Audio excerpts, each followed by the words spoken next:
Good morning, everyone, and welcome back to the twice a week live presentation. I am Steve Greene, coming to you live from the Make the Grade corporate headquarters here in beautiful Dresher, Pennsylvania. And here's the goal, very simple. We are on basically week 6 of the shut-in caused by the coronavirus. And that has created all sorts of upheavals and breakdowns in our daily lives. And the one that I see affected mostly is schooling, because I am in the education space. And I deal with students, I deal with parents, I deal with schools, I deal with everything having to do with education. So my goal here is very simple: to try to help parents, help students transition to a home-based kind of learning situation, virtual learning, whatever you want to call it. I have gotten lots and lots and lots of questions, and I'm going to try to monitor this as we do it so I can answer them live as we go as well. So here we go. Anyway. So I appreciate everybody coming on. Structure in the Chaos 2.3. This started out 1.0, morphed to 1.1, 1.2, 2.0, 2.1, now 2.3. And the reason it keeps changing is really very simple, because what's happening around us is changing. And what I'm going to focus on today is to try to give people suggestions, best practices, tips, whatever you want to call it, to create a home environment that enables you and your children to learn and to teach effectively. So just a couple of disclaimers to get out of the way. This is a live presentation. It's designed for parents and children on home study due to social distancing. It's being recorded or be re-released in its native form. There's no edits. There's no post-production at all. All the opinions and information are not officially sanctioned by anyone. They are essentially my opinions and observations. If you have questions and you are on a live chat, please put them there. It's going to a few places, so I'm going to try to monitor it. I don't have a producer, and I'll try to address them throughout the presentation. So here we go. My goal here, if you are worried about it, 15 to 20, maybe 25 minutes tops, depending on the number of questions. Here's our goals. I want to address commonly asked questions, address common concerns, and they seem to be even bigger than the questions right now. I want to try to give suggestions that you can put into place immediately to help to improve or to structure your situation. I want to provide ongoing channels for support for parents and for students. I'm Steve Greene, Make the Grade Tutoring. We provide tutoring for math, science, SAT, ACT prep, and all things maximum education. This is Maximum Education, my book. It's actually in its second edition. It is all about helping the students with time management, information management, and having a daily success plan. It's also typically the topics for the Maximum Education Make the Grade podcast and the foundation for our success community. So really quickly, it's a crazy time. Every day something new is happening. Unfortunately, we're hearing a lot of bad news. We're hearing occasionally some good news. Can't go outside without a mask, washing your hands, and waiting in line 1.82 meters away from people. So here we go. I'm going to jump right in today. So here have been the most commonly asked questions. Number 1, what's the best way to do virtual learning? How can I create an effective learning environment at home? Being asked by parents. Best uses of resources, and how do you get long and short-term support? So let me address these very quickly. And just as an aside, if you want to go back into the archives, I addressed the first one very, very detailed in the first 2 or 3 iterations of this presentation. But basically, I'm going to say this. To create good virtual learning at home, there's some things you're going to need. Number 1, you're going to need the technology to be working effectively. So whether you're on a laptop or a Chromebook or a tablet or a phone, and hopefully you've got it, solid, consistent, strong enough internet, but you need to have that working. You need your technology in place so that the content, and in whatever, some cases, the two-way communication can be best delivered. Okay, so that's kind of your tech piece. From an environmental piece, just like any, and this is no different than any other circumstance, you need a good place to get work done as a student. You need a quiet environment where there's no distractions, whether it's your room or whatever place it is, a desk, hopefully not laying on your bed with a bunch of stuff around and music playing and video games going on and all that jazz. So you got the tech piece, you've got the environment. You need the environment to be conducive to learning. And that's not new. That's just something that's probably more important now. And number three, I think you've got a structural piece. You've got to set up your day. Unlike school, where you got there 7 whatever and you went to this class, then this class, or you had this teacher, then this teacher, then you had lunch, then you had a break, then you had this, and you left. You need to, at least to a degree, as a parent, oversee this, or as a student, create this for yourself, create a time structure for yourself. And I think the fourth and final piece here is accountability. Okay. If you have schools where they're collecting work and you have to hand in assignments and submit assignments, then you need to do that on time. If it's a little bit looser, or maybe you have a younger child and they don't have much deadlines, as a parent, you're going to need to create some of these structures. So just to summarize, virtual learning, you got to have your tech in place, you got to have your learning environment in place, you got to have your time structure in place, and you have to have accountability. And I think this overlaps into number 2 here, creating this environment. But I think the simple thing really here is just some common sense and some logic, which is to say you got to do all these things in a space and within timeframes that are conducive to learning, to gathering information, to moving forward with your education. Yes, this is an unusual and challenging time, but there's a lot of places where people have been doing distance learning, virtual learning anyway. Virtual learning is not entirely new. I've taught virtual learning courses. I've taken virtual learning courses. They've been around for a while. Fortunately, we're lucky here in a sense, and maybe some students wouldn't agree, but we're lucky that the ability to do these is really strong. So best use of resources, again, this has been, I think, thoroughly discussed in past presentations, but I think I'm going to say for today, if you have a situation where the school is providing curriculum, that's clearly the best way you're going to do it. I am getting questions and concerns from parents and students. I'm going to address this more today, that there's just not a whole lot of instruction going on, or they aren't able to learn from the resources that they're getting. And that's a challenge, but I'm going to get into that. But I think the key is use what you're given. If not, and I addressed this before, you've got the internet, you've got places you can get additional information. Some of them are better than others. Some may not exactly match what you need to learn, but it's probably out there someplace. Getting long and short-term support. I'm going to get more into that. I'm sorry for this. Okay. Common concerns from parents. There's an inconsistency. Parents are telling me getting access to the online content they need. I think this is a volume concern. Typically, lots and lots of people, thousands of people potentially, are not logging on to these content providing sites at the same time. Usually it's a drip, you get some here, some there. And I think they had to ramp up their technology and their servers and all that. That seems to be improving. Number 2 is really probably, and 3 are probably the biggest ones here, which are the students, the children, getting a lack of instructional information, only content. So for example, in science class, they're having to do a worksheet, but in order to answer the worksheet, they've got to do some stuff on their own, like watch a video or read an article.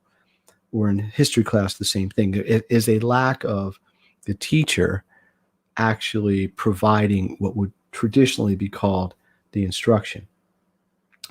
I think this is just simply, partly at least, a matter of teachers coming up to speed on it. It's not easy, and some people aren't comfortable creating this sort of content. I mean, a presentation like this essentially is sort of a class that way. And I can tell you, because I do them, there's some challenges. There's a learning curve. There's some things you have to be able to master technically and from a comfort level. So I think it's going to take some time for that to level out. I try to be a little bit patient, but I will say this to parents and students as an aside is, if you're not able to learn, or you're not getting enough instruction, I think you need to communicate that to the teacher and see what their alternative ideas are. Number 3 here, my children can't teach themselves and I can't teach them. And they're saying this like pulling their hair out. I think this really goes to support. I think if it comes to that point, you don't want to get into screaming matches with your kids. You don't want this to become overly frustrating, because keep in mind, not everybody's a straight A student in regular school. So this may just exacerbate all those challenges. But I think this is where you reach out and get support, professional help, maybe from a tutor like myself or someone who does this full time. Organizational and time management, I think I have addressed them, but basically use the curriculum at the school, create your own structure, try to structure it like school. When are you going to do the classes? When are you going to take breaks? Getting short and long-term support, again, really common question. I think some of that, there's a lot of online support in groups and communities, things like this. But I think ultimately people like myself, tutors, professionals in the field, are really probably the best place you can go ultimately. Here's things students are telling me, and I'm seeing right now about 20 students a week. That's about half my normal caseload, and it's fine because we're working together, we're getting through this, but they're having the same issues getting online. So my answer is going to be the same. Be a little bit patient with that. Again, they're not getting instruction. In a tutoring situation, we're dealing with that directly. And essentially, they're going to have to find alternatives to that. I think maybe what you need to do, and I don't know if this is the best answer for everyone, but what you need to do is you need to search out additional ways to try to get help. If the video the teacher gave you isn't doing it for you, maybe you need to find other ones. Ask me, I can probably find some or help you find some. I can't teach myself. That pretty much says it all. This is probably more critical in a math class or maybe a foreign language class where it is difficult to teach yourself under any circumstances. The challenges people are having now, students and parents and everyone are having now, are not unique to a virtual learning situation. Some of them existed and will exist under any educational circumstance. This is just a different way of having to go about it. These are more social things. I'm bored. I'm just stuck at home. I'm bored. I don't know what to do. I miss my friends. I want to do my activities, club sports, extracurriculars. I think kids are just, it's a tough time for them. They've been pulled out of their structure, their daily structure. They're not within their social groups. They've had to miss and cancel or have canceled for them all sorts of activities. And I think it's probably important for parents to have some sensitivity to that. And I'm sure many do, but I'm just throwing it out there too. How do they get help? Same thing. I think you need to seek out help through online communities or maybe your friends, work together with them, jump into a shared, like a Zoom kind of meeting or a presentation sort of meeting like this, work together, seek out tutors, seek out people like myself who can help you. Let's see if there's any questions. I've got to jump around a little bit in my systems here just to see. We have one question I'll address in a second. Let's see if there's another one. First question is, I have tried, this is a parent, I'm assuming. I have tried to set up systems. I have tried to set up, sorry, I'm trying to do two things at once here. This parent's basically saying they have tried to do what I've suggested, set up structure, and the kids just won't listen. They're just not uncooperative. And I've had this question before, and my answer is simply this. You got to be in charge. This is where parents have to just step up and say, look, we're the parents, you're the children, whether you're 4 years old, 8 years old, 12 years old, 17 years old, you need to take some responsibility here, and you have to hold them accountable. I think accountability is very important here. The school, regardless of how the instruction is coming through, is going to have some accountability. There's going to have papers, there's going to be worksheets, whatever, it's going to have to be handed in. But in addition to that, I think the parents have to basically set structure. Hey, it's 8 o'clock in the morning. From 10 to 11:30, you're going to be doing schoolwork. 11:30 to 1, you're going to have lunch, you take a break. 1 to 3, schoolwork. Whatever is appropriate in your household for your child and for your circumstance. But the parents basically have to set the rules. Yes, we would like children to be independent. And the older they are, yeah, if a kid's 17, 18, they're going to be college in a few years. This may be silver lining, a good opportunity to see how well they're going to handle that independent sort of work. Okay. So, there are some silver linings here I have talked about. Virtual learning, I don't think is going to go away completely. I mean, who knows where this is going to land in July, August, even September. I've had discussions with college admissions people. There are discussions of them staying virtual for the fall semester or some modification. It's not a given that we're going to have normal high school, middle school, elementary school, or even college in the fall. So we may be having virtual education longer than we had kind of originally bargained for. We are right on my time window here. We got one more question, which is how do you reach me? Easiest way is look on the screen here. Either put a message in the comments, and there are a few there. Thank you, people. I'm getting thank you. Thank you very much. Direct message me through Facebook if you're watching this on Facebook or YouTube or on my own website. But here's my email, sgreene@makethegrade.net.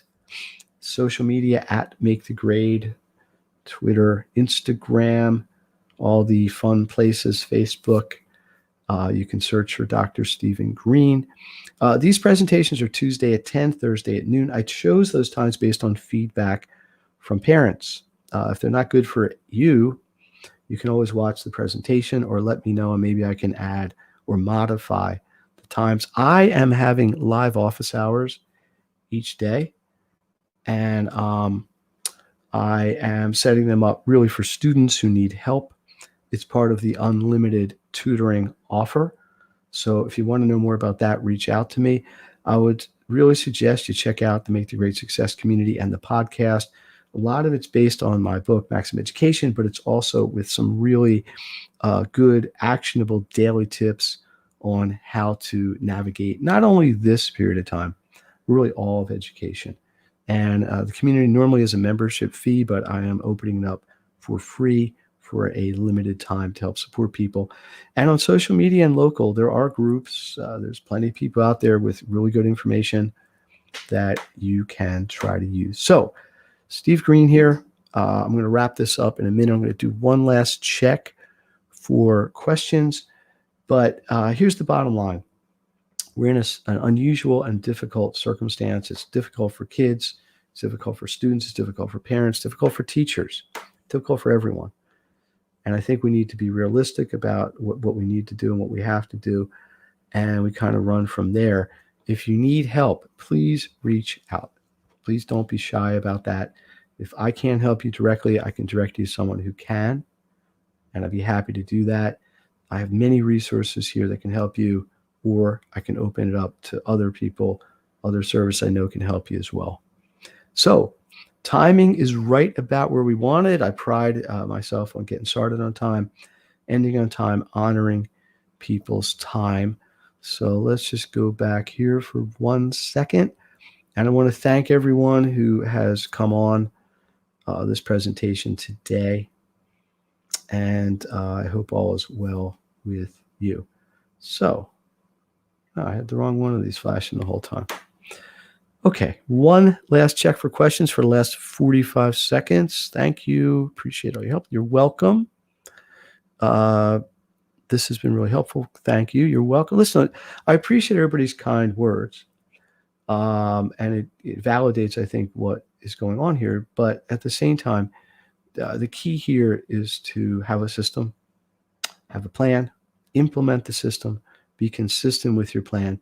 And again, and not to overdo it, but it's all what this book is about. This is kind of my life's work summarized in about 90 pages of how to manage your time, how to manage your information, and how to create a daily success action plan. So Steve Greene, Make the Grade, signing off. See you next time.